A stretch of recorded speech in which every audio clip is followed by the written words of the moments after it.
Nigeria. Lift it up now, say.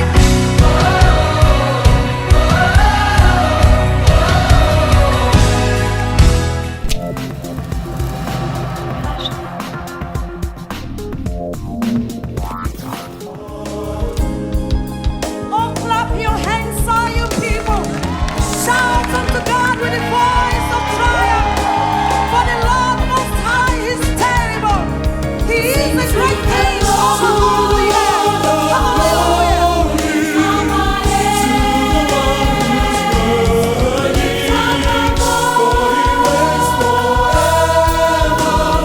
Every tribe, every tongue, sing to the Lord.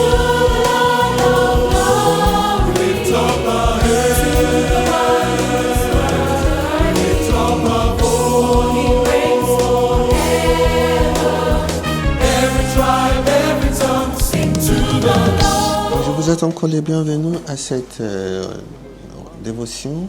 Gloire à Dieu a quelque chose de bien pour vous. Aujourd'hui, je suis très content. Je sens que Dieu a la remède pour vous faire sortir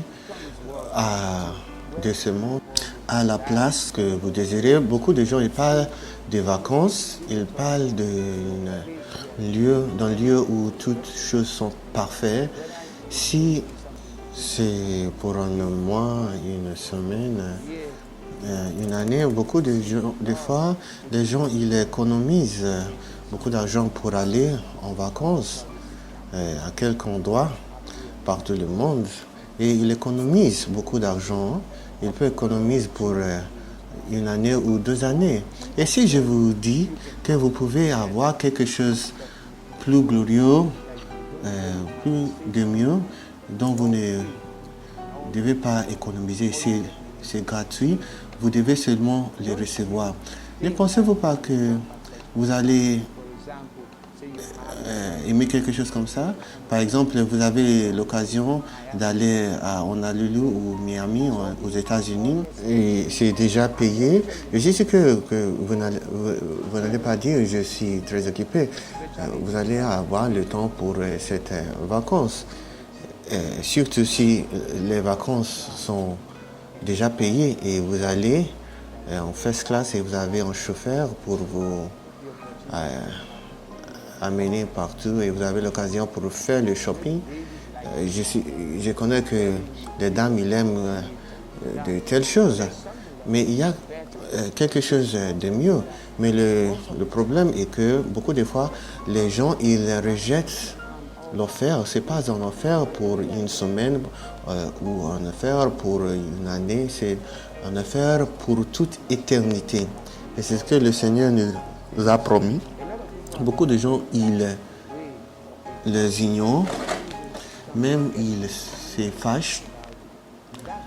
C'est ce que Jésus est venu amener pour nous. La Bible dit que pour tous ceux qui l'ont reçu, il a donné le pouvoir d'être le Fils de Dieu, de devenir le Fils de Dieu.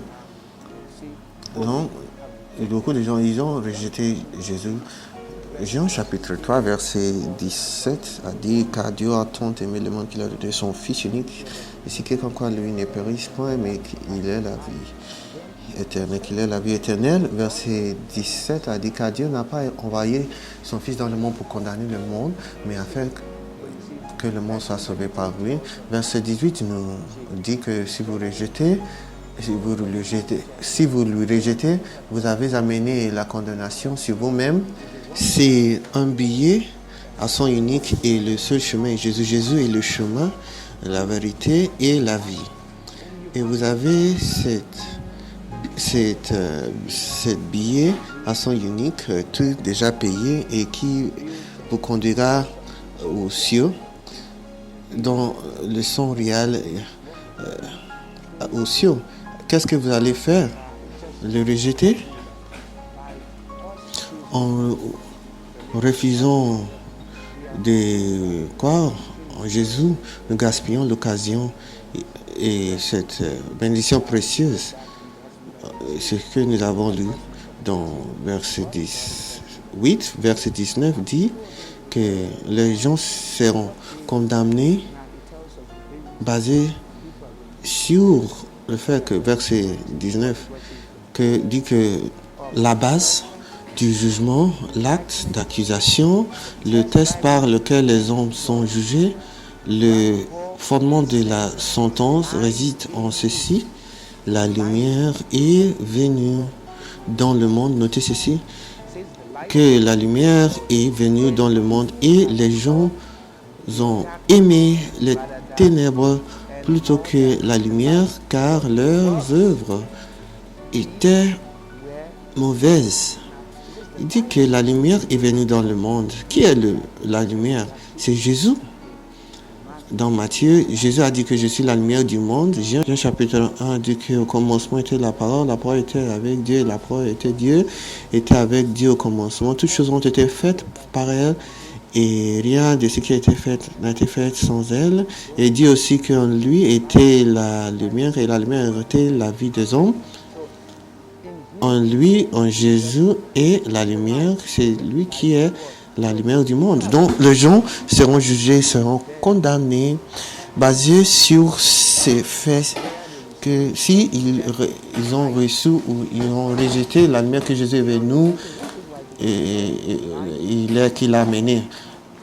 La raison pourquoi ils refusent la lumière, c'est parce qu'ils ont choisi les ténèbres. J'aime cette traduction, cette version qui dit les ténèbres. On utilise le pour quelque chose qui n'est pas une personne en un droit, quelque chose, il n'est pas de quelque chose imaginaire. L'article le, ça parle d'une personnalité. Ils ont choisi le personnalité qui s'appelle les ténèbres. Et la Bible dit dans Jean chapitre 1 que la lumière brille dans les ténèbres et les ténèbres ne l'ont pas compris. Donc c'est une personne. Et donc aussi dans Isaïe chapitre 60 qui dit le ténèbre couvrira les gens, mais sur toi la gloire de Dieu sera vue. Donc le ténèbre est une personnalité et c'est le diable, Satan. C'est lui qui est le trompeur, le menteur. Parce qu'il y a cette inclination naturelle dans l'homme à cause de la chute d'Adam, nous avons la tendance à c'est ce qui est mauvais.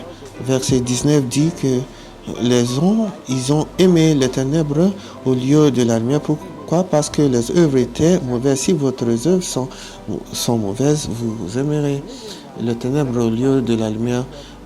La raison pourquoi les gens ils termineront dans l'enfer, c'est parce que à cause de leurs choix, leurs désirs aussi, vous allez avoir la vie éternelle.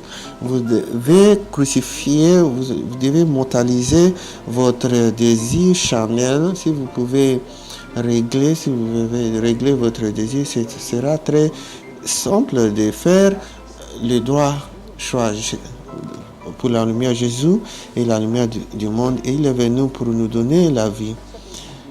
Restez avec Jésus aujourd'hui et vous allez voir toutes choses réglées en votre vie dans une manière glorieuse. Merci de nous avoir suivi dans cette émission. C'était ma joie. On va se voir demain pour célébrer la fidélité de Dieu. Que Dieu vous bénisse.